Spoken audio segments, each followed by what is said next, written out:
Hey, how we doing today, guys? So I've been on sort of this journey for the last year to find the perfect wireless gaming mouse, and I've gone through about 7 or 8 of them, going in price from $40 to $150. I just kind of wanted to go over today all the different mice that I don't use anymore that I still have, and tell you why those didn't end up being the perfect mouse for me, and why this one is reigning supreme right now, and it's the only mouse that I plan on using for the foreseeable future. So let's get straight into it.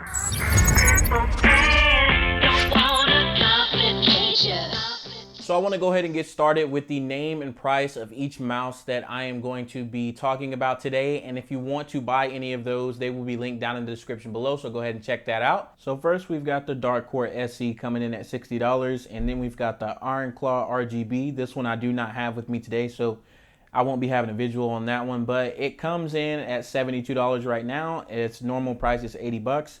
Then we've got the G502 Lightspeed, and that one is about 103 right now. It was at 150 was the regular purchase price that I bought it at myself. Then we've got the Basilisk X wireless Razer mouse. That one I also do not have with me today.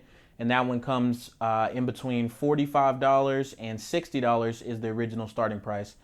And then we've got the Rival 3 SteelSeries wireless mouse, and that one comes in at 50 bucks. We've got the Razer wireless Mamba. That one comes in at 42 right now. And the one that sits on the top, the Glorious O wireless mouse, coming in at $80. And like I said, they'll be linked down below if you want to check those out. Alrighty, so I do want to go ahead and go in saying this to preface everything. All of these mice are actually pretty good.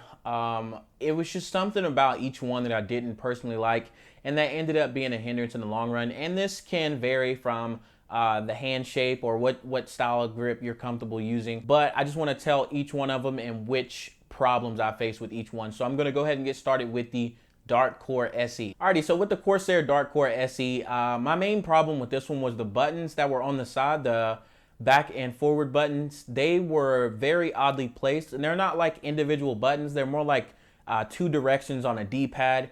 And then to make it even weirder, there's like this big circle button in the middle. So if you're planning on using this for any type of FPS game or anything like that, totally not going to work. It leads to a lot of mispresses, and it just makes it really uncomfortable that you have to reposition your hand every time you want to press a button, which is not going to work if you're in like a gunfight and something playing like Apex Legends or Call of Duty. Not going to help you out at all. But this mouse also was on the heavy side. It was a little bit too heavy for me. That was to be expected though with the mouse. With a mouse that has this many features.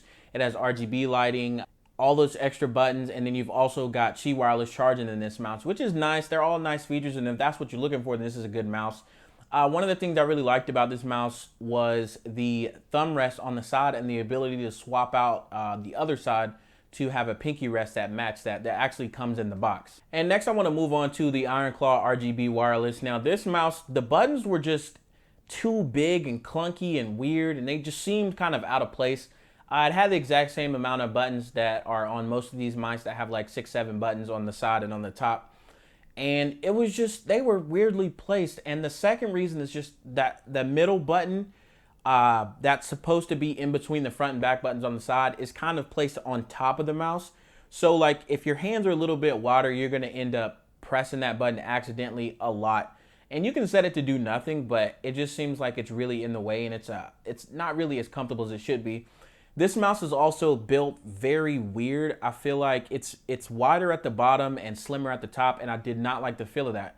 And the same deal with this one as with the Darkcore SE. This one is also just a bit heavy, though it is fully featured with RGB lighting on the logo and on the scroll wheel. All right, so after I bought those two first Corsair mouses, I want to say that I started with a 502 Hero wired mouse. I'm not going to go into too much detail about that mouse, but I really did like that mouse. So I ended up, and my original goal was to always get this mouse, but it was priced at $150, and I wasn't quite sure I wanted to make that type of investment. But after the two fails with the two Corsair mice, I just decided to say, I might as well try. I loved the regular version of the 502, so I'll go ahead and try the wireless version. So I ended up picking up the G502 Lightspeed. Now, one of the things I want to mention that is kind of a reoccurring theme with some of these mice, I absolutely hate when they tuck the charging port inside of the mouse to where you have to have USB cord that fits a certain way, and I'll be addressing this on all of the different mice. The first two I mentioned didn't have this issue, but I'll be mentioning it going down the list. But it's super annoying to know that if you lose this cord, you would have a really hard time finding another cord that could actually fit into that tiny space and still be able to plug into that mouse. So when I got this mouse, as expected, I absolutely loved it. I mean, why would I not? It's just a wired version of the mouse I had already used and loved for a long time. But after using it for, I want to say 3 to 4 months, I realized that I didn't need those extra buttons that I was using so often. I ended up transferring a lot of those to keybinds on the controller, or to keybinds on the keyboard. So I really only needed a mouse. I decided to go the way of a really light mouse with only a back and forward button, because all of those other buttons were beginning to just weigh the mouse down, and I realized that I did not need them as much as I thought I did. Other than that though, this mouse is really good, and I think it's a very good option, especially considering it's $50 off from the time that I grabbed it. Would I grab it again? Most definitely.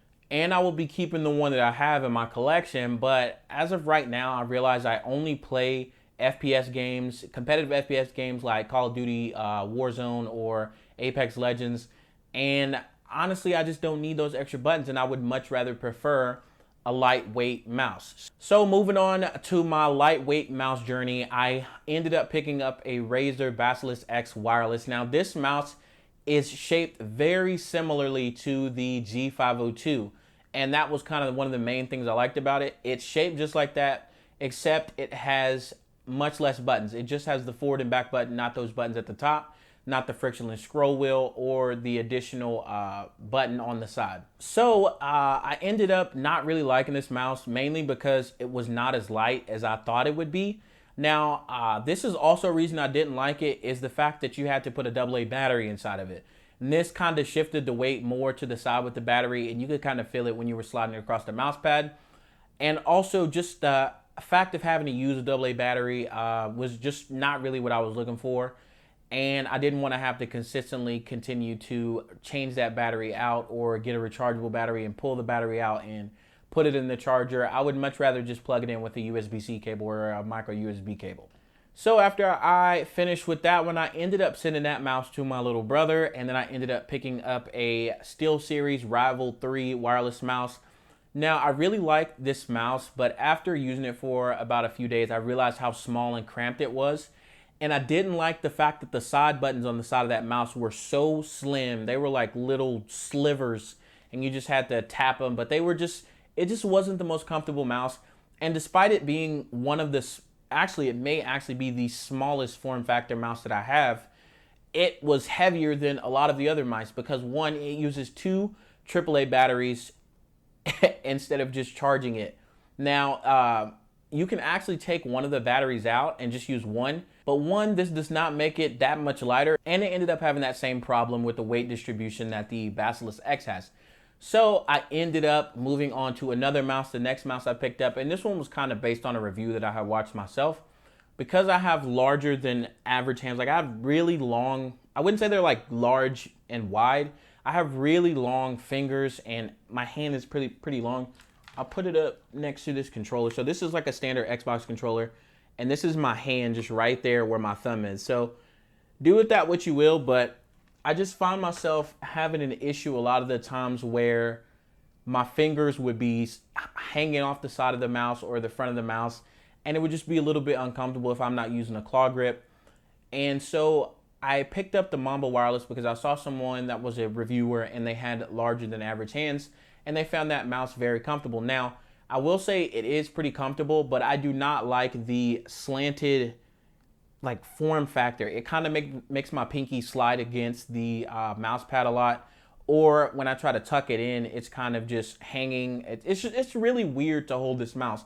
Now, it's really comfortable if you're just scrolling through pages on your computer or working with it, but gaming with it, it was not comfortable. And on top of that, it was another one of those heavier mice. And one of my biggest pet peeves about this mouse, just like the G502 I mentioned, it has one of those slots where you have to have a specific cable, and this one's even worse because it has like guide rails, so it blocks off a portion. So if you don't have that specific charger that has those little slots on the side of it for those like guardrails to fit into, it will completely not fit. And once you lose that, you're pretty much gonna have to find a charger that matches this mouse exactly. And this really wasn't gonna work for me because I like to only have a few amount of cables on my desk and be able to interchange them to multiple devices. I have one USB-C cable plugged up at my desk and I use it to charge my phone, one of my lights for my videos, and my tablet, and my watch, and my headphones. And I just use that one cable because I'm usually not charging multiple things at once.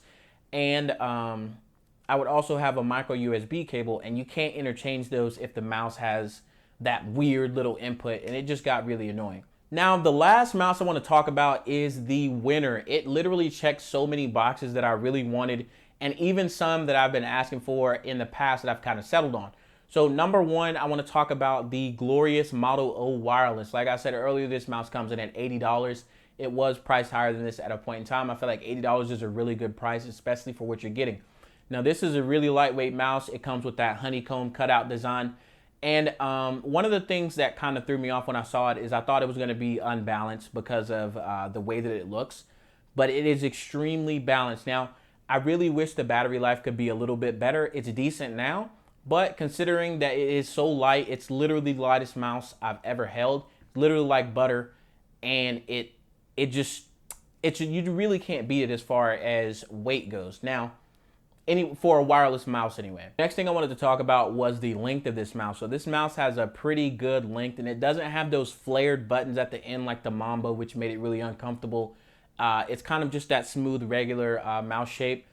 And it's symmetrical on both sides. It's not uneven or weird, and it doesn't feel weird from the internals because I think they did a really good job balancing out the internals as well. And another thing, because of that open design, my palms don't get as sweaty as they do with other mice. And this mouse doesn't have, like, a few of the mice that I talked about earlier have like this rubbery padding on either the thumb rest or on the top or on the side where this joint right here in your hand meets.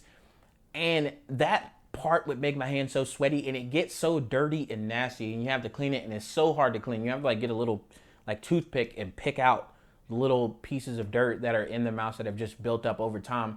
This does not have that. It just has that plastic that goes all the way through, so it's going to stay clean. It's going to look good the whole time you have it, and you won't have to worry about cleaning it off so much.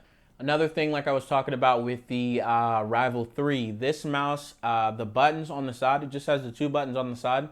They're like perfectly sized. They're not too big and they're not too small. Not too little slim little pieces like the Rival 3, and not like ginormous clunky buttons just hanging out there like on the IronClaw RGB. And the last thing I wanted to talk about was this mouse, unlike so many others that I've picked up, uses USB Type-C. USB Type-C is a lifesaver. Almost everything else on my desk uses USB Type-C, so this was a perfect addition. Alrighty guys, so that is the end of the video. If you enjoyed the video, please leave a like down below. If you have any questions that you want to ask, go ahead and comment those. I'll get to them as soon as I can. And if you want to see more videos like this in the future, please consider subscribing to the channel. Thank you so much for watching. Take it easy.